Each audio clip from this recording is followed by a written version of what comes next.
means to be human. I was present on Saturday evening as a lifeless corpse was between the hallway. And as I listened, my schoolmate Violet said, but I just talked to mommy as I heard. And I heard another lady from the community said, but I just left the shop. I go on the sit. I was in there talking for an hour. Then the gentleman said, but when I came 5 minutes past 6, I found her in this condition. And as I listened, I thought to myself, Lord, make me to know my end. The rest of my days, what it is, that I may know how great I am.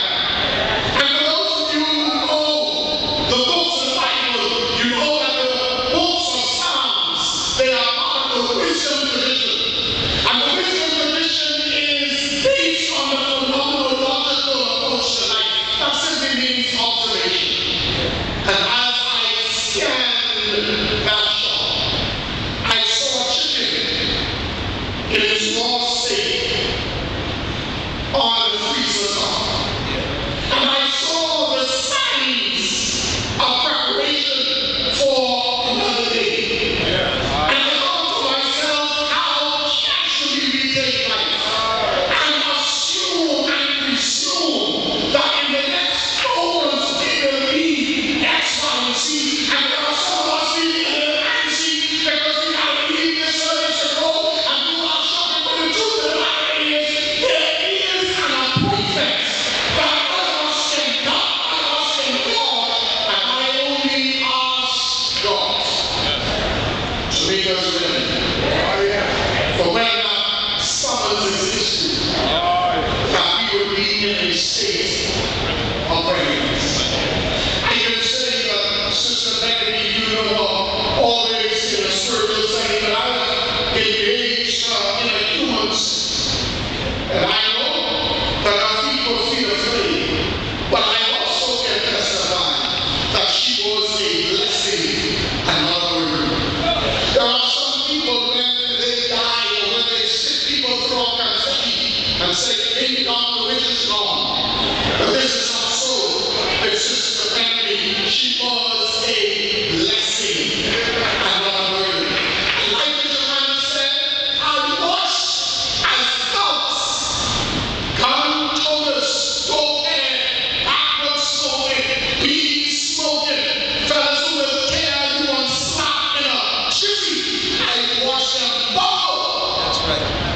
As they waxed uncontrollably and unashamedly into shop because Rosetta was a blessing.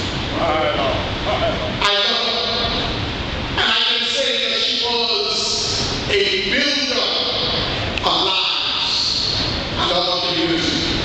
A lot of us in here, we can't walk through two shop. A lot of us, we can't walk through Sunlight Village. A lot of us, we can't walk because we are not being blessings in our community, and therefore the people don't see us as a part of the community. They see us as a potential target for them to rob us. But Rosetta didn't have that kind of thing because she invested in that community, and that community took care of her. The last thing I tell you is I look at the life and legacy of Rose Beneby. She was a beacon of light in the midst of darkness.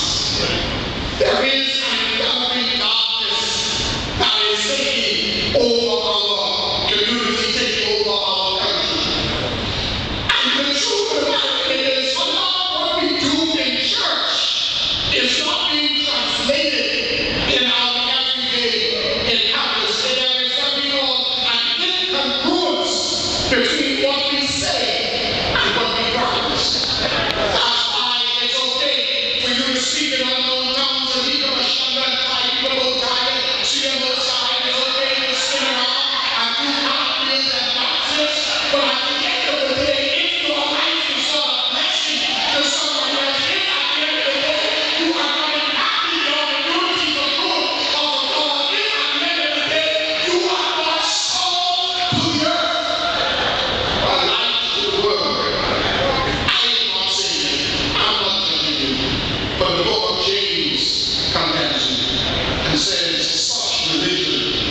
response. I want to challenge us to practice what Rose Beneby practiced. She practiced true religion.